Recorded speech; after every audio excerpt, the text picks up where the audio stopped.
Hi, my name is Ariana. Thank you so much for purchasing this course. I'm going to show you exactly what to buy and what to do and how exactly to do it in order to have a successful grow. And if you've ever tried to grow your own cannabis, you'll know that there are so many problems that can come up.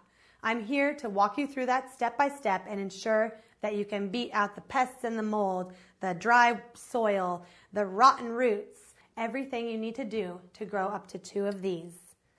There is a huge learning curve with growing cannabis. This course was specially designed by me for the novice and the beginner grower. I'm super excited to teach you how to grow your own indoor, organic, clean cannabis. So why grow your own cannabis? Why not just go to a dispensary and purchase it from the dispensary? Well, I'll tell you why. A couple reasons. Let's talk about the financial first. This right here is 1 gram. 1 gram of cannabis in a dispensary, if you're lucky enough to even have a dispensary near you or in your area, this can go anywhere from $5 to $20. That's a lot of money. 1 pound of cannabis is 454 grams. This jar right here, this is only about 250 grams. So you can do the math. And after the initial investment that we're going to talk about, you are going to be able to save so much money. Another reason, one of my favorite reasons to grow your own cannabis, is that you know it's organic. You know it's clean. You know what you've put on it. You know what you've used to repel pests and prevent molds. There are things out there that people are using now called Avid, Floramite, Forbid, and Eagle 20. Those are the top 4 that I'm aware of that people are using in large quantities. Why would you want to put that into your system in concentrated amounts? The next reason that I love to grow my own cannabis is that you get to use the entire plant. There's a lot here. This is not just the final finished product. You can juice the leaves, you can take the trim, and you can make butters, oils, tinctures, salves. There's so much that you can do with this. This is not just fun and games anymore. This is real medicine making real changes in many lives. I'm super excited for our next step of this, showing you all the pieces of this puzzle that we need to put together. Hey everybody, welcome to my course. I'm going to teach you today how to grow your own organic cannabis indoors. So I'm going to cover a couple little things before we get started. First of all, I designed this course for beginners and novice growers to create the highest quality cannabis on the smallest budget from home. What we're going to cover in this course is everything that you will need to utilize your indoor space and purchase the right equipment. A step-by-step assembly of all of the equipment that you purchase. An in-depth look at what it takes to properly grow clean and organic cannabis. And how to harvest, cure, and store your cannabis. But before we go, I'd like to tell you a little bit about myself. My name is Ariana Tibbetts, also known as the Canna Girl. I offer many different things, such as consulting and different types of horticulture training. I am a master gardener, a certified herbalist, and a sports injury therapist. I gained most of my skills living up in Humboldt County for the past 2 decades. While up in Humboldt, I also got my herbalist certification and have studied Western and Eastern medicine. I'm also just a couple years away from having my physical therapy doctorate and am a sports injury therapist. Most recently, I have done a couple different personal projects. I recently started Emerald Flower Pharmacy Cooperative. I also have an herbal product line that I started in 2002, incorporating CBDs and THC extractions into my already amazing arnica, St. John's wort, different types of topicals and tincture remedies. This was my booth at the Emerald Cup in Northern California this last December. I also have Canna Girl Consulting, where I offer tips and tricks on anything horticulture. This course is for you if this is your first time growing, you've tried before and want to get better results, or maybe you just couldn't do it quite right, or you want to explore growing your own clean medicine in your home. It is a little bit like eating an elephant, but what I always tell my kids, just one small piece at a time, and then you can accomplish pretty much anything. One important note.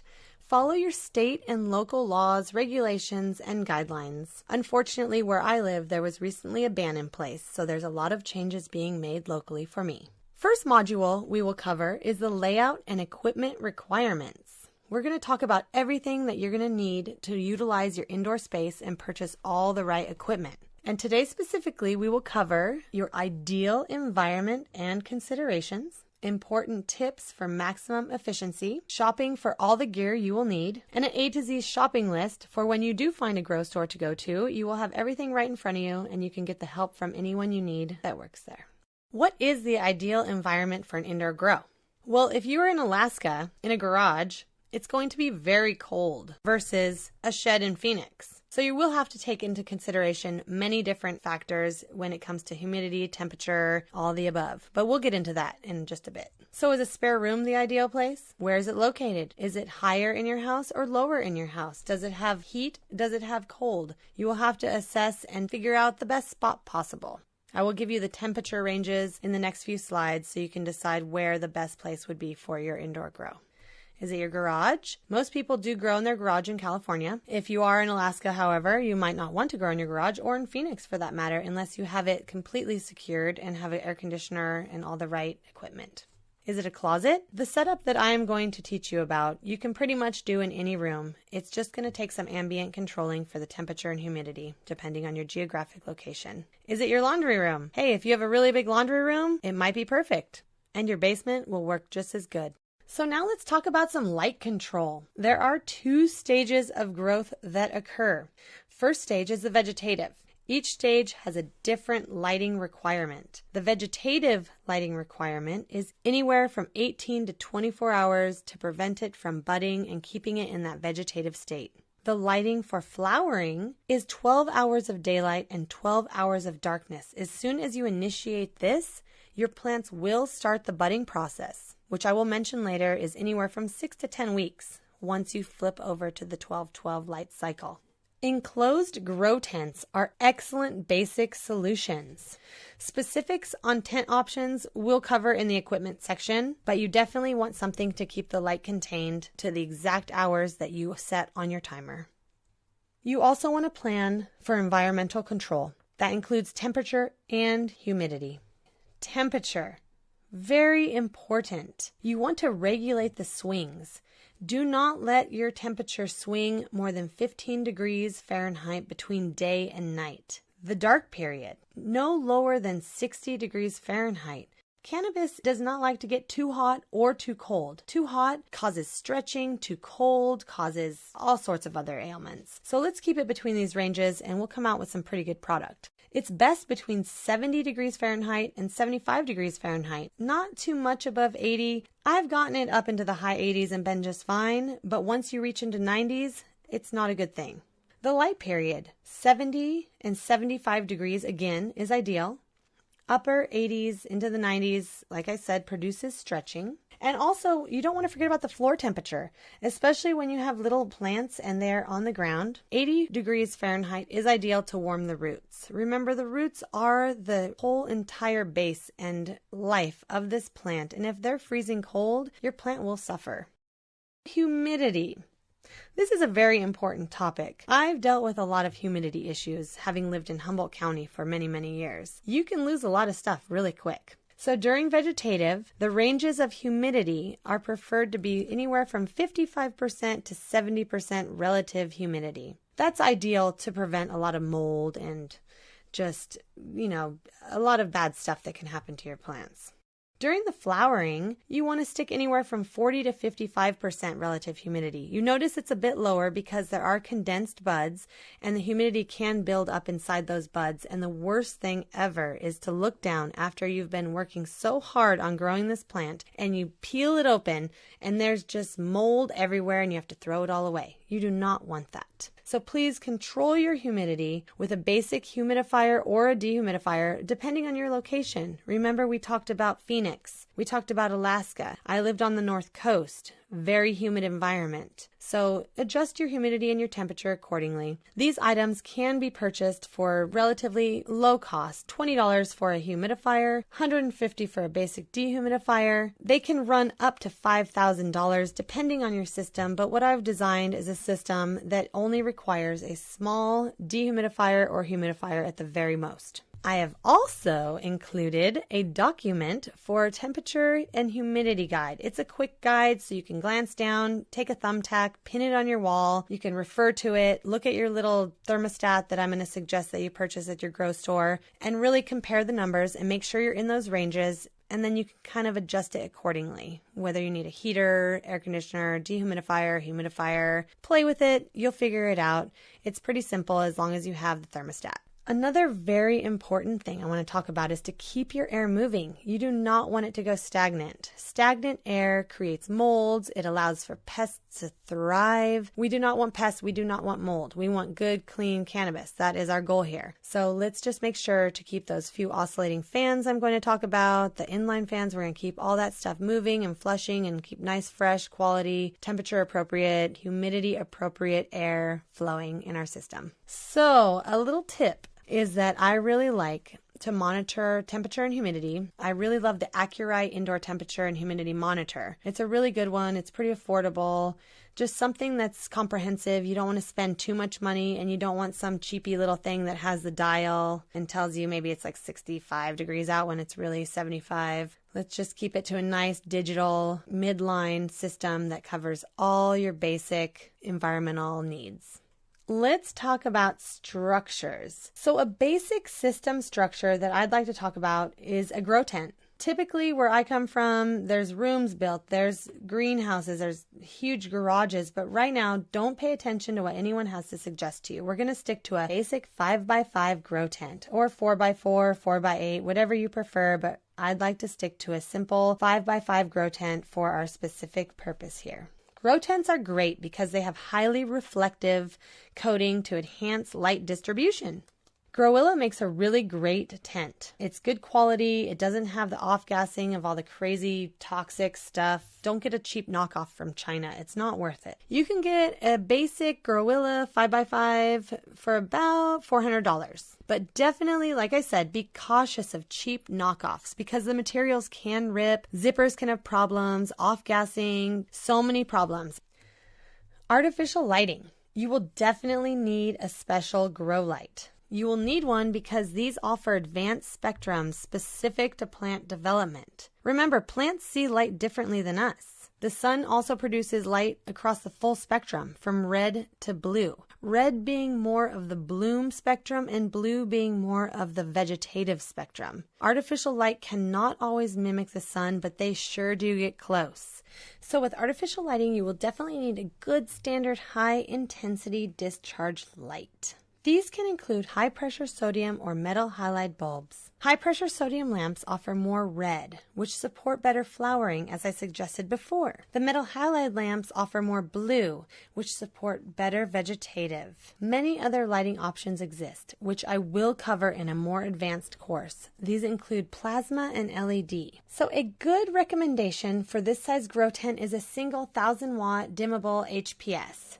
This light works from start to finish. To set up a 1,000-watt HPS, you require a ballast, a hood or reflector, and a bulb. So remember, it is a 3-part system. And when you go to a store, just make sure you look for the specifics of a 1,000-watt adaptable. An example would include a 1,000-watt Nanolux ballast, a Hortilux 1,000-watt HPS bulb, and a Sunleaves air-cooled hood reflector. Remember, air-cooled hoods and reflectors are very important so that you can remove the hot air produced by the bulb. You want that glass up there so you can suck that hot air out. This is accomplished with the ducting and the glass cover, so that is very important. There are many options out there for lights. You want to make sure that you get the one that is air-cooled and the 1,000-watt compatible. Don't forget to have a method to hang your light. It's very important. I recommended the light ratchets, which average about $12 a piece. So depending on your location, you might not need an air-cooled hood. For example, if you're in a very, very cold location, such as Alaska, the extra heat from the bulb could benefit your grow environment, but you still want to make sure it never reaches over, 75, 80 degrees. Fans and ventilation. This is your room's respiration system. Stagnant hot air is not good. Remember the environment requirements from above. The goal is to bring fresh air and CO2 into your tent while removing the hot, spent air.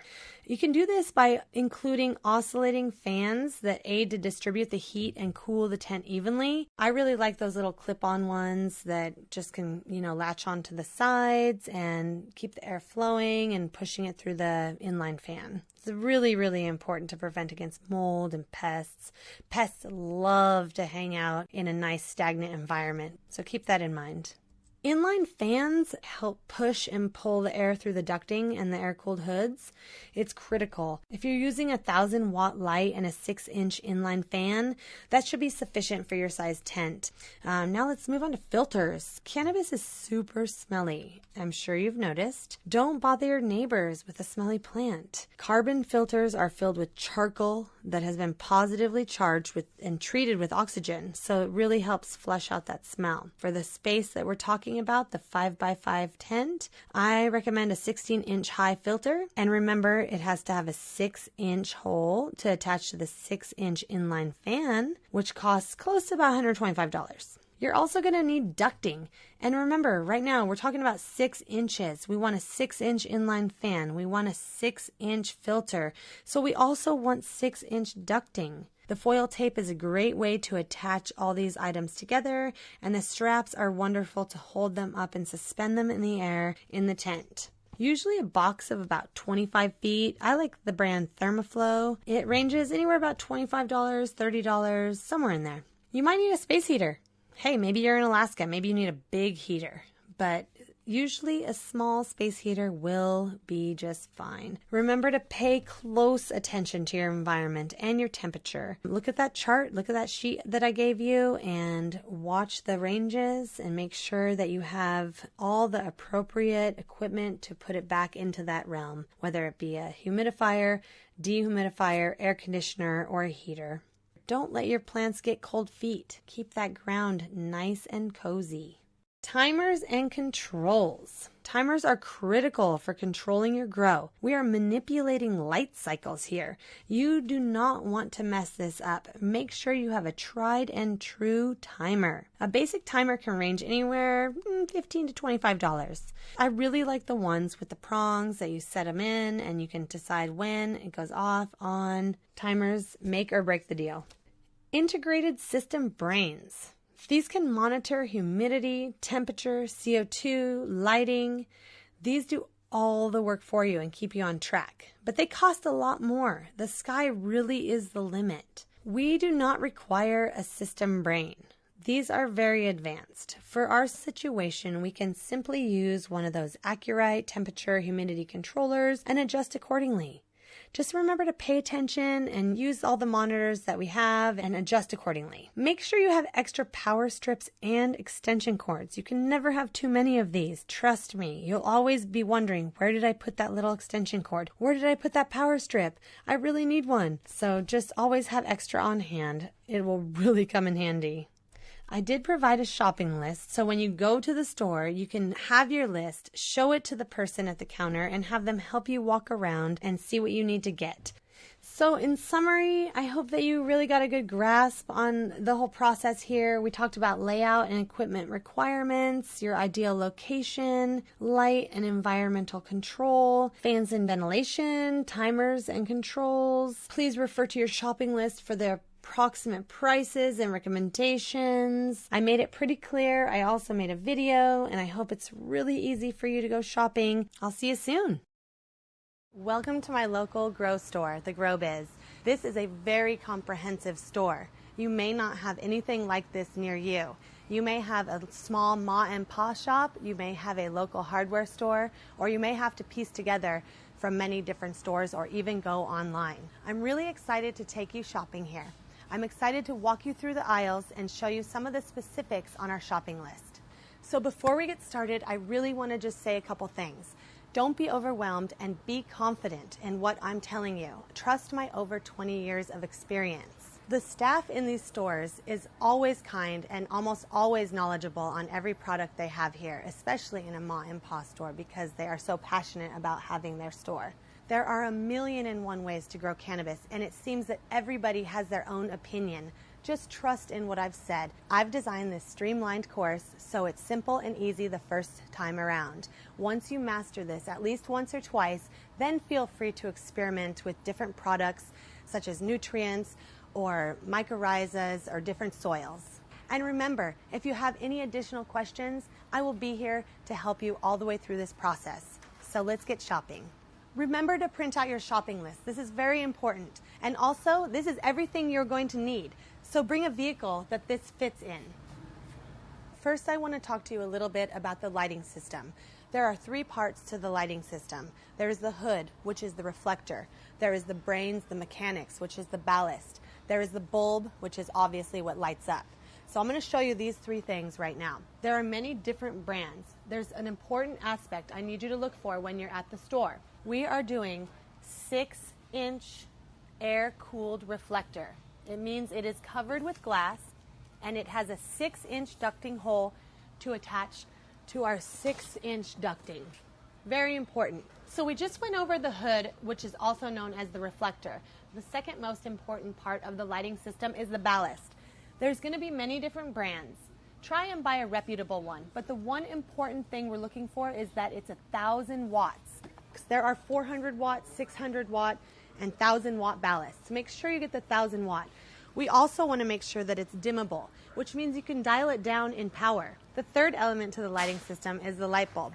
Again, many different brands. What you're looking for is the specific 1,000 watt number here. There are other wattage lights. Make sure you get the 1,000. Now you have your complete lighting system. You have your hood, which is 6-inch air-cooled reflector with your 1,000 watt ballast and your 1,000 watt bulb. Now let's move on to the fan filter combo. Remember, there are many brands with this as well. Make sure you go with the 6-inch. This is 6-inch and about 16 inches tall. The next thing, the fan that will slip onto the filter. Make sure 6 inches. So what we'll need to tie these all together is some metal tape. You're going to be metal taping the filter to the fan and the ducting to these parts, to the holes, and also over here. So this is a very important element. Don't leave it out. It's on your list. Another item that you're really going to want to invest in is the dimmer for the inline fan. This can really help regulate the temperature in the room, and we'll talk about that during setup. I want to talk about some of the filling equipment, the little things that you might need depending on your exact location. First, you might need a dehumidifier. Last thing you want is mold and moisture to build up in that room. And I really suggest putting that dehumidifier outside the tent to control the ambient air. This is a small dehumidifier. This should be sufficient for your needs. You also may find that you need a small space heater, which is easily found at any local hardware store. Another really important piece of equipment is an oscillating fan. This keeps the air moving, keeps it from going stagnant. You do not want stagnant air. You want fresh air for your plants and keep the little breeze going on them.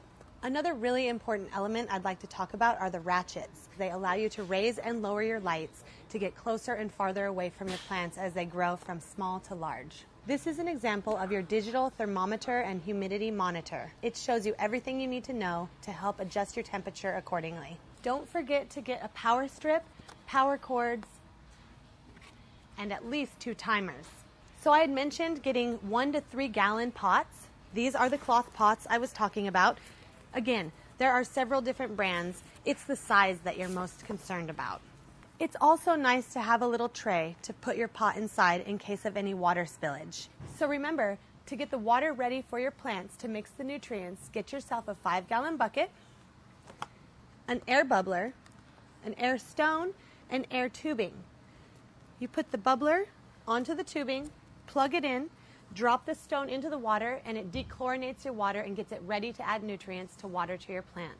Before you add nutrients, you're going to want to test the pH of your water, and you might want to test it again after you add your nutrients to make sure it's in the correct ranges that we've talked about in the course. You'll also want to make sure that you get yourself a measuring cup and a teeny tiny one too that has the tiny measurements. Earth juice is fine to get started, but once you get this down, you can experiment with different nutrients. Make sure to follow the instructions on the bottle, but always go a little light. I find that the directions are usually pretty strong, so you don't want to burn your plants. Start off light, work your way up. So again, there are going to be so many choices for potting soil. This is one of my favorite brands, but you may not have this near you. There are many good blends to choose from out there. Just make sure it's organic. Another thing that can be very handy to help with your bamboo stakes are these plant ties. Something I really like that makes it really easy are these two-pronged two-way meters. They attest your pH of your soil, which you don't really need to be concerned about if you buy a high-quality organic soil. They also test the moisture of your soil. So if you think it might be too dry or you think maybe it's too wet, just stick this in there and you can read the little meter. And it literally says too wet, too dry. So what I like to use for pest prevention is neem, just plain old neem. I mix it in my spray bottle, and you really want to saturate the leaves. You want to put a glove on and stroke the leaves up and down. Make sure you read the instructions on the neem. It does say add a tiny bit of dish soap, which I thought was crazy, but it emulsifies it and allows it to spread on the leaves evenly. You can never have too many spray bottles around. Trust me, they break all the time. There are several styles of scissors out there. Just make sure you get a nice, clean, sharp pair that are somewhat similar to this.